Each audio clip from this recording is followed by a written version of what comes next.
Space from Hilbert Space. Recuperando geometría del enredo, esto es la traducción, es el entrelazamiento masivo. El artículo que recomienda Francisco Villatoro, que es un físico español renombrado, así que su recomendación me hace que yo también me anime a recomendárselo a ustedes. Aquí lo voy a dejar un momento para que después lo puedan tomar cuando vean la grabación. Dice, en una parte del abstract, porque lo único que pude leer fue el abstract, examinamos cómo construir una variedad especial y su geometría a partir de la estructura de entrelazamiento de un estado cuántico abstracto en el espacio de Hilbert. Ahí estamos viendo que estos espacios que venimos estudiando se van aplicando a este tipo de temas nada cotidianos, ¿no?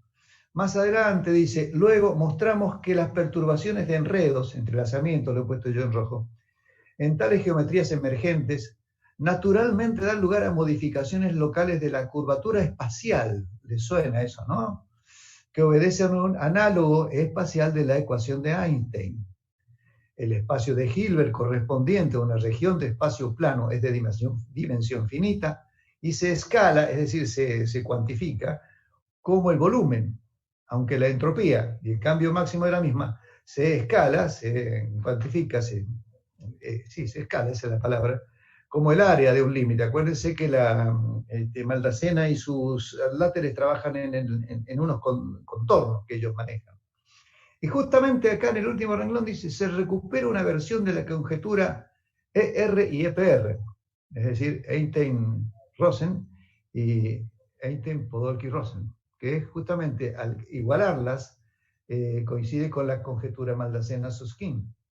Por eso, bueno, lo puse acá en este momento para no irme del tema que voy a comenzar ahora, que son las aplicaciones que alcanzo a poner en este tiempo acotado que tengo en esta charla. Vamos a recordar un poquito lo que es una matriz adjunta. Si tenemos una matriz A, su adjunta se obtiene trazando para el elemento que estoy señalando acá, tachando, digamos, esta línea y poniendo el determinante aquí. Para el segundo, tachamos primera fila y segunda columna, 0, 0, 4, 5, viene acá, bueno, etcétera. Se resuelven esos determinantes y los resultados se van anotando. Esta última es la matriz adjunta de A. Cuando una matriz tiene como adjunta a su propia matriz, a la propia matriz, es decir, A espada, esta es A adjunta, se hace igual a A, o sea que al hacer toda esta operación la cosa queda igual, se llama matriz autoadjunta. ¿Esto por qué lo digo? Lo digo porque para ensamblar los aspectos de la física cuántica, de todo lo que venimos hablando, vamos a leer un poquito esto. En el formalismo de la mecánica cuántica, el estado físico del sistema puede ser caracterizado por un vector en un espacio de Hilbert complejo, esto es más general que el real, separable y de dimensión infinita. Fíjense qué es lo que hemos venido considerando, lo cual permite expresar cualquier estado físico por una secuencia contable de vectores. Cuando digo contable no quiere decir que no sea infinito, simplemente que son numerables, ponderados por sus amplitudes de probabilidades respectivas. ¿No les suena a eso a espectro? Cuando estamos haciendo la ponderación, lo que estamos haciendo es poner la dosis de cada uno, y esa dosis estaba presente en el espectro. Fíjense que estos párrafos tomados de la bibliografía están coincidiendo totalmente con lo que venimos mirando. Las magnitudes físicas observables son descritas, entonces, por operadores autoadjuntos. Por eso traje a recuerdo lo que es una matriz autoadjunta. El operador se llama autoadjunto cuando su adjunto coincide consigo mismo. Y esos operadores actúan sobre este vector o sobre vectores. Y justamente esos operadores viene a ser el hamiltoniano en la ecuación de Schrödinger, nada menos. El hamiltoniano cuántico H es el observable que representa la energía total del sistema. Formalmente se define como un operador autoadjunto definido sobre un dominio denso, esto de denso lo vamos a aclarar enseguida, en el espacio de Hilbert del sistema. Los dominios densos son, por ejemplo, los números racionales. Ustedes pueden poner un número racional y querer encontrar un radio para encontrar el próximo racional, pero no pueden despegarlo. Siempre hay un racional muy próximo, muy cercano al que estamos considerando. Lo mismo con los irracionales. Es un poco la idea de un dominio denso. Los posibles valores de la energía de un sistema físico vienen dados por los valores propios del operador hamiltoniano. Acá está la ecuación de Schrödinger en forma compacta, donde H es el operador de Hamilton que opera sobre la función de onda. Nada más y nada menos que eso. Entonces aquí les traigo para que vean la conexión. Acá está arriba puesta la ecuación de Schrödinger más desarrollada. Aquí está el I es el imaginario, unidad imaginaria. Phi es la función de onda cuyo cuadrado es la probabilidad de encontrar el evento. Y aquí la tenemos repetida. ¿Y qué es el H? El H, si ustedes observan que tenemos una igualdad aquí tenemos el psi y aquí tenemos el psi. Entonces, todo lo que es el corchete es el hamiltoniano, que trae la constante de Planck al cuadrado, signo menos, 2 veces la masa, el operador de Laplace, es bastante conocido, todo esto, y esta es la energía potencial, operando sobre la función de onda. Esa es la ecuación de Schrödinger para el caso de un sistema conservativo, como dice acá. Recuerden que siempre que hablé de esta ecuación, dije que es complicada y que se estudia en algunos casos interesantes, que son más bien particulares, pero que son de atender, de interesantes, y que la solución para esta ecuación, que traigo aquí como el caso del sistema conservativo, es la función phi. Y la función phi, más allá de esta sumatoria externa, fíjense bien, por favor, la sumatoria interna. Acá tenemos elementos ortogonales que son las funciones base, y estos son los coeficientes de ponderación. ¿No es acaso una serie de Fourier esta suma interna? Y la suma externa lo que hace es superponer varias sumas de Fourier, en definitiva.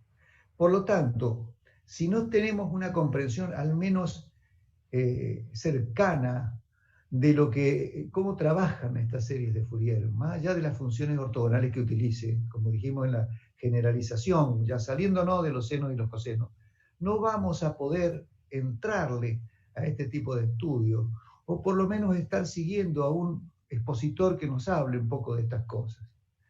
La determinación de estos coeficientes, fíjense si no es lo mismo que antes. La integral, acá está la función problema, y acá está la función ortogonal del conjunto de sistemas ortogonales que habíamos venido usando. El vector R es el vector de la posición en 3 dimensiones, por eso se lo toma ya como R1, R2, es X1, E1, E2, E3, o X y Z, el vector posición. Bueno, creo que el paralelismo que hay entre esta ecuación diferencial, sus soluciones y las soluciones fourierianas es bastante patente en este caso de la ecuación diferencial de Schrödinger para un sistema conservativo. Otra conexión que surge de la transformación de la serie Fourier y de la transformada de Fourier, acuérdense que hicimos un paso, digamos, que nos llevó de esta serie a la integral de Fourier. Recordemos que así como habíamos dicho que t, el tiempo, y la frecuencia omega son de magnitudes recíprocas, en este caso en el que no estamos en el tiempo, sino que estamos en el espacio, tratando de ubicar la partícula en algún instante, r es la distancia que viene a ocupar el lugar que antes ocupaba el tiempo, y su recíproca es la variable k que se llama número de onda, que viene siendo la frecuencia en el espacio, la frecuencia espacial. Como las arenas en el desierto, ¿han visto esa fotografía? Hay una periodicidad, pero en el espacio. Bueno, la matemática ignora qué nombre le ponemos, qué significado le damos nosotros a cada letra. Bueno, en este caso estamos analizando un fenómeno periódico. Con esta fórmula estaríamos analizando un fenómeno periódico en la distancia. Eso es todo. Entonces, la variable dual, que sería el omega, pero para la distancia, es la k, o número de onda. Pero este k, número de onda, y el momentum son casi la misma cosa, porque entre el momentum y el número de onda está la constante de Planck. O sea que la información que está en K está en el momentum. O para decirlo mejor, teniendo la información en K, estamos teniendo con solo multiplicarla por H barra la información de la parte del espacio de momentos. Entonces, relacionamos el espacio de posiciones con el espacio de momentos, en donde uno es la transformada y antitransformada del otro. Es decir, uno es el espectro y el otro es el contraespectro. Ahí está presente la transformada de Fourier. Y, como dijimos recién, lo que es angosto en el tiempo, vamos a decirlo ahora en el espacio, es ancho en su variable dual, en el número de onda. Por eso es que aparece el principio de incertidumbre. Porque si yo tengo poca indeterminación en la determinación de la, valga la inevitable redundancia, de la posición, tengo una gran indeterminación en la determinación del número de onda, o sea, del momentum, en definitiva. O conozco bastante bien la posición, pero desconozco horriblemente el número de onda. Si relajamos un poco esta exigencia y tomamos la función de onda que nos dice su cuadrado, sería la probabilidad, ¿no? Pero además, si no ahora está el cuadrado, lo mismo está relacionado. Nosotros nos conformamos ahora con una indeterminación un poco mayor en la posición, hacemos un poco más precisa nuestra determinación en el K, o sea, en el momentum. Y si nos vamos al extremo y queremos determinar perfectamente dónde está, en qué momentum está en este momento, qué cantidad de movimiento tiene una partícula, tenemos una dispersión enorme en la determinación de la posición. Por lo tanto, queda plasmado, y acá queda evidenciado a través de esta dualidad del espacio-momento como variables duales, en el que si uno es ancho, el otro es angosto, y no podemos salir de ahí, y esto tiene que ser mayor que un cierto número, por pequeño que sea, no podemos salir de que si esto crece, este decrece. Y si este aumenta, este disminuye. Y si queremos disminuir este, va a aumentar este otro.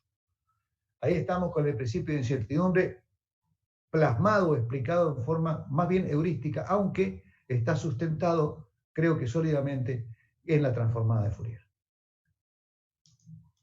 Aquí están las bibliografías, la dejo aquí para que cuando quede grabado esto puedan tomar nota de dónde he tomado algunas ideas y algunas figuras. Ahora, para terminar, me voy a despedir con una formulación, digamos, dinámica, una muestra de lo que es el espectro de una música que va a ir transcurriendo por estos canales verdes. Acá es el canal izquierdo, este es el derecho. Y aquí en este cuadro va a estar siendo mostrado el espectro de amplitud instante a instante. Pero bueno, no vamos a decirlo tan así. En realidad no toma un instante, sino un pequeño intervalo al cual le hace la transformada rápida de Fourier que mencionaba Roberto Lauro recién. Y eso es tan instantáneo que va mostrándonos en este otro cuadro la forma espectral. Es decir, cómo sería la distribución de frecuencias que está teniendo en esa parte de la música, en este caso, o de la señal en el tiempo, que fuere, cómo esta distribución de frecuencias decía. Yo voy a ir tildando y destildando aquí para poder observar mejor las bajas frecuencias y las bajas frecuencias. Al tildar y destildar lo que estoy haciendo es un cambio de escala de logarítmica a lineal, nada más que eso. Así que voy a tratar de llegar ahora a eso que necesito.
Buenísimo.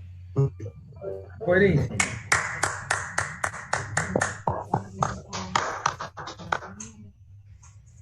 Bueno, muchas gracias. No me salen muchas gracias, no puedo poner. Pero compartir las imágenes no es tan fácil. Bueno, les agradezco la presencia. Y bueno, ahora sí podemos charlar un poco sobre lo que hemos hablado, a ver si alguien tiene inquietudes por encima del nivel de la charla o en fin, todo, cualquier tipo de cosas que quieran acotar, que quisieran compartir, en fin, eso no puedo predecir, así que bueno, soy todo oídos. Les agradezco, por supuesto, la buena concurrencia, el número que hemos tenido hoy para un tema tan poco convocante, no es muy... Eduardo, mira, tomo el micrófono de nuevo, si puedo también. De nuevo es para hacer un comentario también, digamos, un poco de color. Yo quería simplemente recomendarles, hay una obra de teatro que se llama Copenhague, donde de alguna manera se va haciendo un paralelismo entre, digamos, la posición de estos dos hombres, el principio de incertidumbre, con toda la temática personal que se plantea. Así que una recomendación, busquen esa obra de teatro Copenhague y véanla, que es interesante. Y bueno, yo dejo el micrófono, pero quiero agradecerte mucho, Eduardo, me pareció muy interesante y creo que nos ha servido mucho. Muchas gracias. Bueno, me alegro, Victorio, muchas gracias. Bueno, vos sos un hombre que está siempre en estos temas y quizás te resulte más sencillo entender lo que no va en detrimento de tu opinión, y bueno, te agradezco tus palabras. Me quedaría tranquilo de que aquellos que no están en la matemática de forma cotidiana puedan salir hoy con algo favorable, digamos así, de haberse acercado a algo que muchas veces se lo toma como un poco monstruoso, pero que encuentren que en la matemática no está solamente el hecho de hacer un virtuosismo en el charrón, sino que realmente sin eso no podríamos avanzar para nada en los campos ambiciosos como el caso de la física cuántica y otros tantos. Eduardo, no sé si... desgraciadamente no pude ver toda la charla, pero lo que vi me resultó impactante, porque creo que una de las tareas más difíciles que tenemos aquellos que nos gusta la docencia y que hemos practicado es poder hacer accesible la información cuando abstracta, visible, entendible. Los párrafos que pude apreciar son espectaculares. Eduardo, sinceramente, muy, muy buena tarea. Muchas gracias. Muchas gracias. Me ponen un nudo en la garganta, chicos, esas cosas. Bueno, no sé si alguien quiere... No vivo de los elogios, sino que de las críticas que me hacen crecer. Así que si alguien tiene para decirme, corregí esto, por favor, lo voy. Sí. Eduardo, sí. Realmente, en lo particular, es la primera vez que yo participo y esto me ha servido muchísimo porque me ha despejado un montón de esas cosas que no me atrevía a llegar con Fourier, ¿no? Así que esto me lleva a un panorama más claro de abordar el estudio de esta serie de Fourier dentro de un tema que es el espacio-tiempo que... Bueno, me alegro, ese es el objetivo, digamos. Si eso se ha cumplido, yo me doy por satisfecho. Sí. Muchísimas gracias. Que a todos los que han podido seguir les haya acercado un poco esta herramienta y por lo menos dicen, bueno, la estoy tocando y sé en qué lugar del motor la tengo que poner porque allí me sirve. Más de eso no pretendo, no soy físico, no puedo explayarme en las conexiones que hice con la física, pero como las veo usualmente cuando trabajo con mis estudios, y veo que están ahí a 1 centímetro casi, pero bueno, uno tiene que estar metido en la física para poder sacarle provecho. Lo menos que puedo hacer es decirles, miren, esto está en contacto con aquello. Estas explicaciones, Eduardo, tuyas, que las considero de primer nivel, como docente y como analista, el tema que has tratado me han ayudado mucho para entender. Cuando he tratado de leer un poco con cierta profundidad la desproporción del espacio-tiempo, ha sido muy útil. Sí, señor, eso mismo. Muy valiosa tu exposición y yo te felicito. Bueno, muchas gracias, muchas gracias. Muchas gracias. Hay muchas cosas que van coincidiendo. Y verdaderamente una sola cosa te puedo decir a vos, Eduardo. Se nota que sabes mucho y que más lo quedas. Y lo que me gustó muchísimo fue con la sencillez que te explicaste, que yo soy un negado de la matemática, te comprendí todo lo que quisiste decir. Y ahí comparto con lo que dijo Ernesto. Verdaderamente me animo a decir que ya estoy sacando una pequeña conclusión más de la parte de la gravedad y de la fuerza. Y eso es gracias a las cosas que vos has estado dando. Gracias a vos, Elías, porque como dije al principio de la charla, todavía no estaban todos en la sala, cuando Raúl me estimuló con algunas palabras que estoy guardando en mi memoria. El hombre no solamente vive del pan, sino también del estímulo. Así que a nuestra altura, de nuestro tiempo, de nuestros años, nos empuja para seguir estudiando como si tuviéramos 20, 21. Y eso no tiene precio, así que se los agradezco muchísimo, muchísimo. Gracias. Se cumple, Eduardo, el primer principio de este grupo, que es aprender, sin ninguna otra ambición, digamos. El placer realmente de aprender. Sí. Y quiero, de paso, me esclareció bastante algo que para mí era misterioso, el tema matemático del principio de la incertidumbre. Conocía la fórmula, conocía lo demás y las consecuencias, pero nunca había visto una explicación matemática del tema, que me pareció brillante.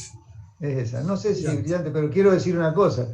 Un poco lo que vos me dices recién. Lo que he tenido que estudiar para esto. Elías dice que yo sé mucho, pero realmente les confieso que decía Borges, si no hubiera publicado mi primera obra, todavía estaría corrigiendo. Yo saqué ese archivo que lo tenía y empecé a meterle cosas, a sacar, le puse los rastis. Me obligó a estudiar. Me obligó a estudiar y a repensar todo esto para poder, como decía al principio, dárselo a un grupo variado de extracciones profesionales, tratar de que a todos les sirva y que ninguno se clave. Y si se clavaron, digan ustedes que lo mismo fue muy bueno, así viene otro y se clava después también. Lo otro sí, lo otro son temas de análisis de Fourier, todo eso, bueno, forma parte, y esto lo digo, no, todo lo contrario de lo que puede parecer. Lo he dado durante 20 años o algo así, y me resulta amigable darlo. Lo he dado en clase y he hecho, bueno, las correspondientes trabajos, experiencias, ¿no? Que traía de IPF, en fin, pero igual, lo que quiero destacar es que por más que uno crea que esto ya lo tiene, siempre hay algo que agregarle, siempre en buena hora, no lo digo como un lamento. Gracias a Dios. Hay una nueva. Gracias al grupo, gracias a Dios y gracias a este grupo maravilloso que me lo encontré y que, bueno, me subí con todo el entusiasmo. Le debo muchísimo, así que les agradezco muchísimo a todos. Sí, Raúl. Muy bueno. Así que, en realidad, ha demostrado que todo lo que nos has brindado hoy tiene varios años, y no es de ayer la cosa. Es de una experiencia muy buena. Así que, verdaderamente te agradecemos mucho y yo propondría... otro aplauso. Yo lo aplaudo a ustedes también.